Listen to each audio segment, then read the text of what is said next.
Shu desanglar, erimdan ruxsatsiz bir ish qilib qo'ydim. Hammasi mana shu Reels'dan boshlandi. Erim ishdan kelgunlariga qadar shu antiqa ovqatni qilib ko'rmoqchi edi. Lekin go'shtni qiyma holga keltirish uchun mani mesarovkam yo'q edi. Sharttagina Munis do'konidan borib olib kelsam ekan deb akkauntlariga kirib qarasam, Turist armoqlariga tashrif buyurib, shundoqqina bepuliga mana shu muzlar tez televizor yoki qo'limdagi telefonni qo'lga kiritishning aksiya bo'layotganligini eshitib hech narsaga qarab o'tirmay yig'ib qo'ygan pulimni oldim va shartta Munisga yo'l oldim. Xo'jayinimdan ruxsat so'ramadim ham. Videoning oxirida erimning reaksiyalarini ko'ramiz. Munisga kelsam, haqiqatan ham aksiya bo'layotgan ekan. 1 millionga mahsulot xarid qilsangiz 150 ming so'm bonus berilar ekan. 2 millionga 350 ming so'm, 3 millionga 550 ming so'm. Bu aksiyani eshitib mesarovkani xarid qildim va 150 ming so'm bonusiga tefal ham oldim. Ana endi yangi mesarovkamizda hozir go'shtimizni qiyma qilib olamiz.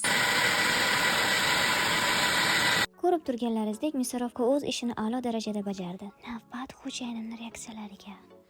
Oho, puling bekor ishlatibsan-da, Salim. O'zim kelganimda olib berardim. Yur, aksiyada yana biron nima olib beraman unda.